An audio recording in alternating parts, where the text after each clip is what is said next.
Hello everyone, welcome back. I'm Dom, and today we are talking about Gaia. This tutorial will cover this brand new software, Gaia 2.0, how to use it, how to navigate the workspace, how to add in nodes and wrangle and modify them to create procedural terrains. So if your project, whether it be a video game or an animation, requires terrains or landscapes, this is a very effective way to make them. So let's go ahead and get started. Upon launching Gaia 2.0, you'll be hit with this welcome box. If you have previous examples or projects, you can click on these as a quick access, but we're going to start with a new project. So while we're here, let's go ahead and cover the UI. In the top center, you have your 3D viewport. To navigate this, it's going to be the same as Maya, where you're going to hold down Alt and use the left mouse button to tumble. You can scroll in and out to zoom in and zoom out, and of course you can Alt middle mouse button to pan your camera around. This tile is where your terrain is going to be built up and how to view it. Of course it is a blank panel because we don't have nodes down in here yet. And down in our bottom center we have our node graph editor. So we can add and combine and modify different nodes down in this area below, and through a network of nodes we will get our very complex directable landscape. This is our outliner where we can see all of the nodes that we have put in here so far, and we can just very quickly easily access them. And then finally, for each node that we add in, we have our attribute editor with set parameters that we can go back and modify. So let's go ahead and add in a node. Now there are different types of nodes that you can use, and you can find them in our node library, which is off to the left column. The most popular ones to start with are going to be the terrain nodes and the primitive nodes. Now we don't have any assets that we have imported in to use in our primitive nodes, so we'll go ahead and start with terrain. Now every time you click on these categories, you have subcategories that you can choose from, and we're going to start with a primitive node called mountainside. And when we add this in, now we've got a new mountainside node, and we can look at it in our 3D editor. So while viewing this in our viewport, let's also talk about viewport settings. We have over here our resolution modifier. These viewport settings don't change this node at all, but they change how we view them. So for example, if we want to see more detail, we can change our resolution from 1K to 2K. And now we've got a higher fidelity image. We can go all the way up to 4K, but this will come at the expense of processing power for your computer. So if you find yourself starting to lag a little bit, it may be worthwhile to degrade your resolution down to 1024 or 512. Underneath that, we have a lighting modifier. So if you're building a terrain that's going to be used in a darker environment, you can also modify and match your lighting scenario viewed in here to whatever lighting scenario that you've got in your particular shot, animation, or game. That can come in very nifty, but we're going to leave that alone for now. Underneath that, we have render styles and render masks. We're going to also leave those alone for today, but it can also change the material in which you view your geometry. Speaking of geometry, this is a geometry node, meaning it does not have any color information attached to it. We will get to that in a little bit later. So we can look through here and we can change a couple of the parameters of this mountainside here in our attribute editor. You can change if you want this to be an old style of mountainside. You can change this to the basic. You can change this to any other preset. We're going to leave it on eroded. You can also change the direction that you want this in. For example, if I want to rotate this 90 degrees, now my mountain will kind of erode down north and south instead of east and west. Or I should say east and west instead of north and south. So with this guy added in, what I can also do is I can also further modify this node with a modifier node. And we're going to look for one under surface. So if I click on my surface category, I can choose from different types of modifier nodes. I want to add terraces to this mountainside, so I'm going to add in a terrace node here. Now with this node selected, it doesn't show up in my viewport, and that's because this modifier node requires an input. So I need to plug this mountainside into the terraces so that way I can see what the mountainside looks like with terraces, if that makes sense. And the way to do that is we're just going to left mouse button drag from my output wire into the input here. And now we can see terraces show up on my mountainside. And of course, this also has its own attributes. You can modify the uniformity of it if you want them to be equidistant from each other, or if you want some randomness into it. Its steepness is there as well, and of course the number of terraces that you want. So if you want a lot of terraces or maybe a little bit of terraces, you can modify this here. I should note a lot of these attributes you will also see seed down here. This is just a random roll of the dice of where it's going to position this particular stuff. The same goes for the mountainside. There is not necessarily a direction in which these are going to lean towards, but you can choose a random seed of your liking for whichever kind of style that you want. So with that being said, this is looking kind of cool, but not quite what I want. And what I can also do here is I can compare this terrace node to another one, and we're going to choose instead fractal terraces. And again, this is a modifier node, so it needs a connection. And let's plug it in here. And fractal terraces is kind of a different flavor of how you want your terraces to be. So we can have a look at what these attributes do for us as well.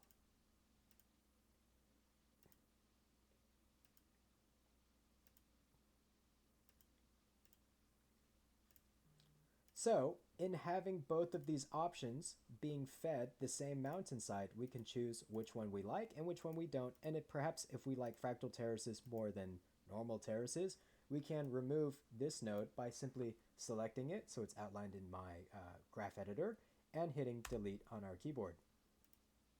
And now we're just left with this guy.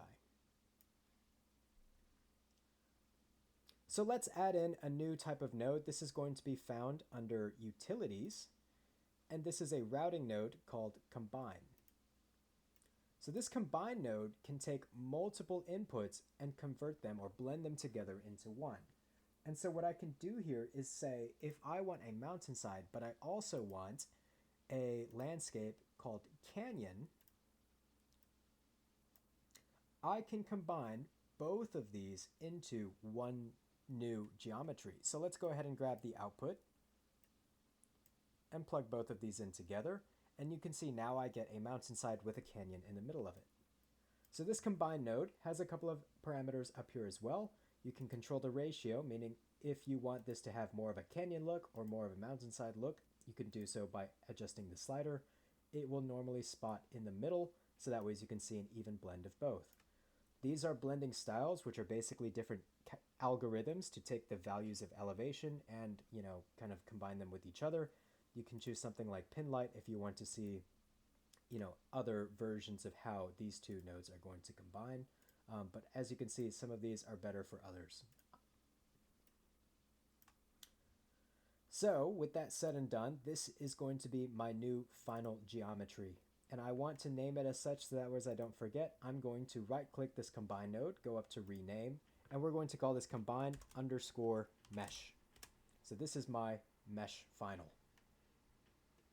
So now that we've covered how to add in different terrains and perhaps modify them and combine them with modifier nodes, let's go ahead and talk about colorization. So if I want to colorize this and add on different colors to it, we can go down to this category colorize. I'm going to choose a color node called supercolor. And again, this is a modifier node that requires an input. So what I can do is I can drag in from this mesh combine node into the supercolor node to see different color combinations that are specific to the mesh elevation. So this is a really fun color node to use. You can of course choose different categories of what colors you may want. For example, if I want something sandy, I can go to this sandy category and choose something that's a little bit more orange perhaps to give me something that's like this desert color. And as I mentioned before, each of these are kind of based on the elevation or the slope language of your geometry, which is kind of nice. Now if I had another supercolor node, let's go ahead and do the same thing here. Let's give ourselves two options. We're going to plug in our mesh, and this one we're going to make perhaps green. Now you can further modify these colors with a color modification node. So I'm going to go to my colorize category. Let's go to adjust and let's click on HSL. HSL is a modifier node in which we can connect with one of our super colors to modify the hue, saturation, or lightness. So if this green is a little bit too dark, I can bump up the lightness. I can also change the saturation to make it a more vivid green, or perhaps a more toned down green. And I can modify the hue if I want to push it cooler or perhaps warmer.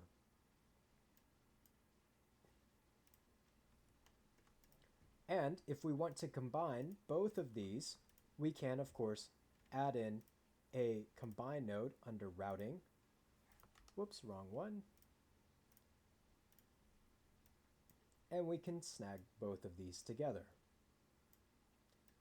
But let's say if we want to be a little bit more directable with this combination, because as it is right now, they're both just kind of equally blending into each other.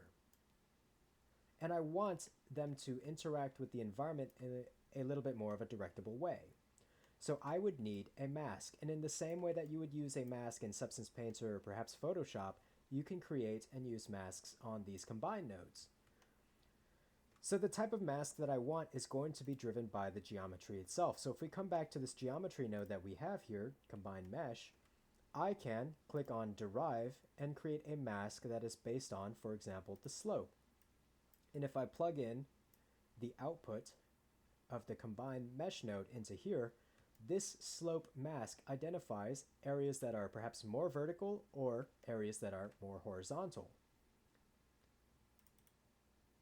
And so what I can do here is I can plug in this slope mask into my color combination mask. And now all of the areas that are vertical are going to be, let's say, this sandy rock color, and then the areas that are horizontal are going to be this green color, which is kind of interesting. You can, of course, use this slope to control the range at which you want to be identified as vertical or horizontal, and of course that will affect your terrain here. So let's say this is looking nice, but perhaps I want maybe a darker muddy color inside of this canyon to indicate that perhaps it is a dried up riverbed that is maybe a little bit muddy or something like that from erosion. So I need another super color. We're going to go to Colorize, Color, Super Color. Let's plug in our geometry here. And we're going to make this like a muddy brown color. And I'm just going to choose one of these presets that we have here. Perhaps something like this. I like this orange color, but I really want it to be within the cracks of this canyon, so I can always invert this range moving from light to dark to light. And you can do that for all of these different ones.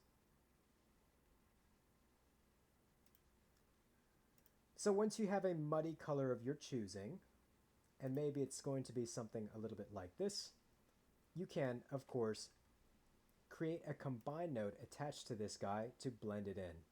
Now, you can use, of course, these categories. You can also, while we're here, hit tab with your mouse inside your node editor or node graph, and you could just type in combine to quickly find a specific one of your choice. So if I combine this with my muddy ground texture, I can use a mask that is specific to the elevation data of this guy. So let's go back and create that mask. I'm going to select my mesh geometry over here, and let's go ahead and add a mask under Derive, Aspect, and I'm going to choose Height. Once we have this wired up, we can see what this mask really looks like, and this indicates elevation based on a value of black to white, 0 to 100. And so if I lower this, I will get a lower elevation data, or if I raise this up, it can stretch to a higher elevation data. So since we have a mountainside with a canyon, you can kind of see the canyon is lower than everything else in here. You can also modify the fall off, which is kind of the level of in between white and black. Of course, with a higher fall off, you will have this blending area of gray, but we're going to dial this down a little bit and perhaps choose our range to be somewhere around here. So not a lot of brown will be visible overall on our map. But we can use this and plug this into our node over here to now see that this darker area of my canyon is going to be this muddy brown color. And if I choose something that's a little bit more vivid, you will be able to see that a little bit more clearly.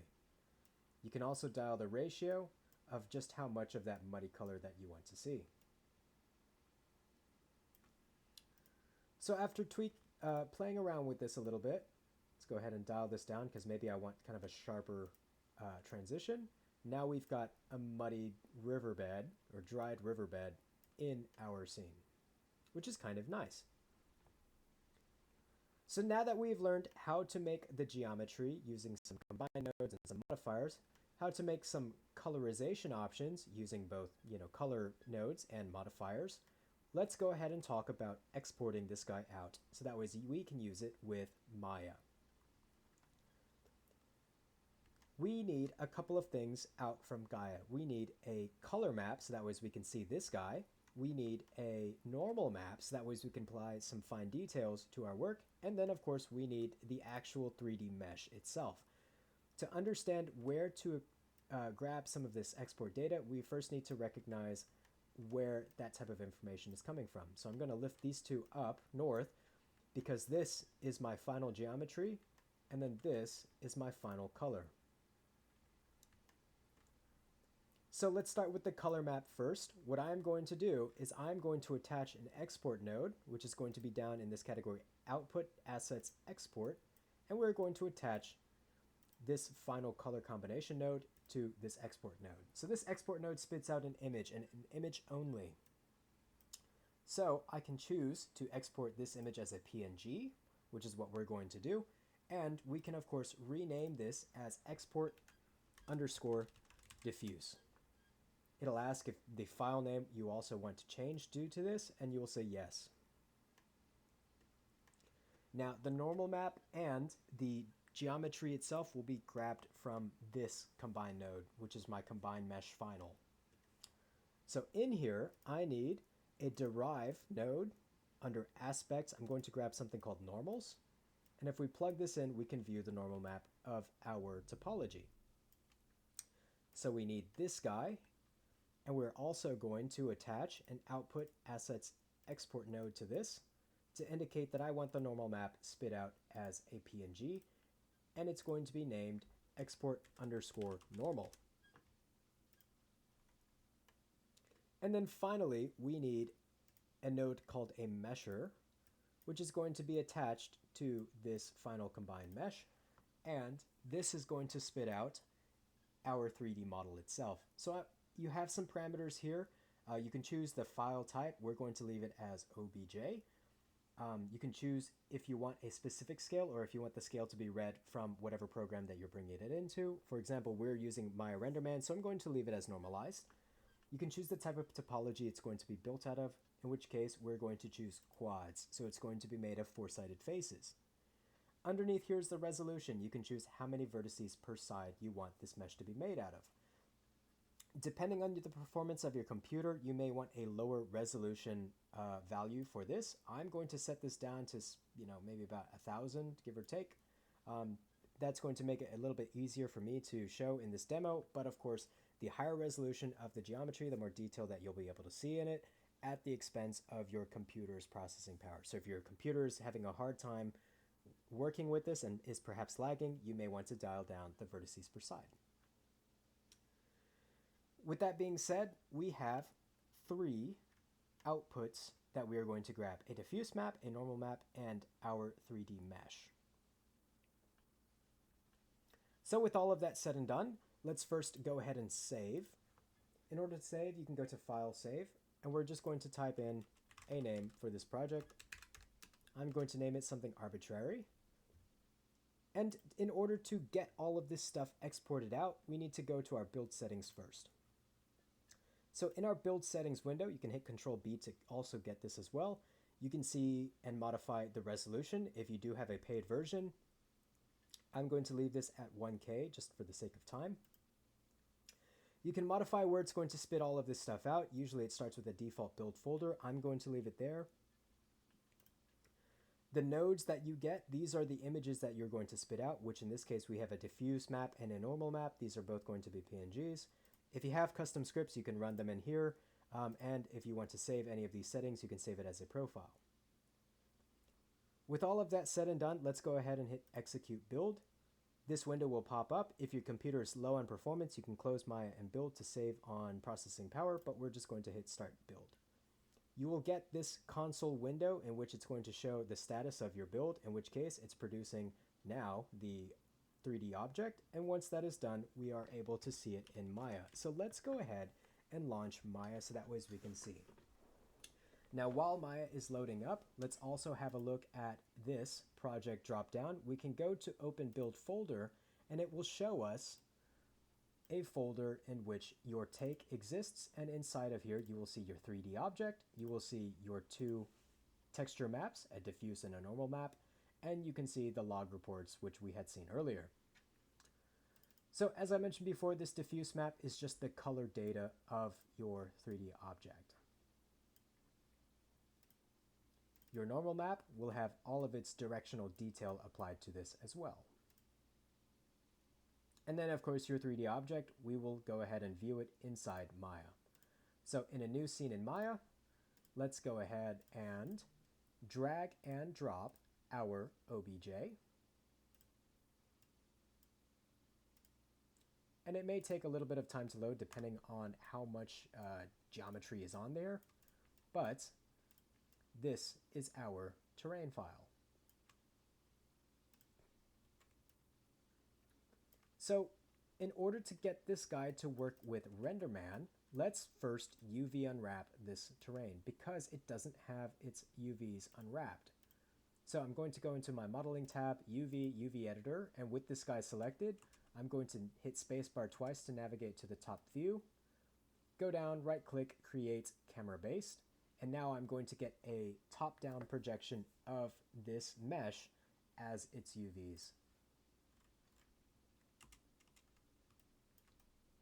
And so now it is UV unwrapped. UV unwrapped in a way that we can assign texture, diffuse maps, and normal maps to. So let's go ahead and do that. I'm going to open up my Hypershade, and we are going to create a Pixar surface, so that way we could see it in RenderMan. I'm also going to create a Pixar texture for my diffuse map and a Pixar normal map. This normal map we are going to attach. Let's go to my project folder. And if you need to double check, you can of course go down to project, open build folder. Once this folder opens up, you can copy this directory, come back here, and you can paste this in to find your take. And let's click on, we need to add our normal map to there. We need to linearize this texture map and connect it to our diffuse. For this diffuse map, RGB will go into diffuse color. Result N will go into bump normal. We're going to take this guy, turn on its specular edge color to white, and crank up the roughness because it is ground, so it's going to be relatively rough.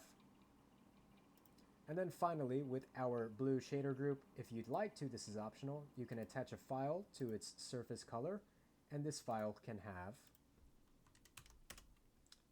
your diffuse map attached to it. And so now, if we select our 3D object and assign it this Pixar surface, we will be able to see what it looks like.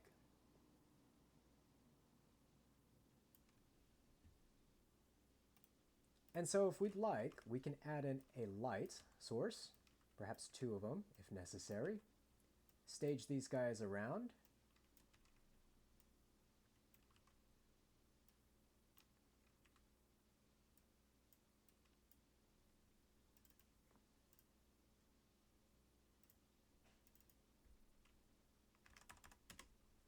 do something like this, just to get some lights, that way we can render this out and see what it's going to look like. So I'm going to zoom in. We're just going to run this proxy render, which isn't necessarily the best render for us to use, but it'll be something that we can show off in this demo. So now we can see our mesh, rendering out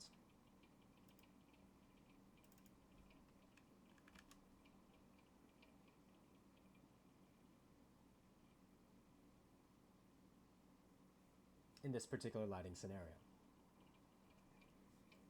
So that is our overview of the very bare basics of Gaia. Now, we skipped over a lot of the other different specific nodes that we can use, the different modifier nodes, the different terrain nodes.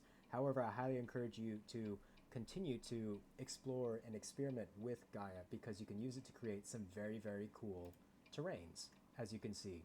And we can use this in any of our game and animation environments to add in very easily very complex landscapes. So, if you have any questions about how to use Gaia, do please let me know. You can share in the comments or meet me or contact me out. But hopefully you found this video helpful, and of course, good luck with your projects. With all that being said, bye-bye.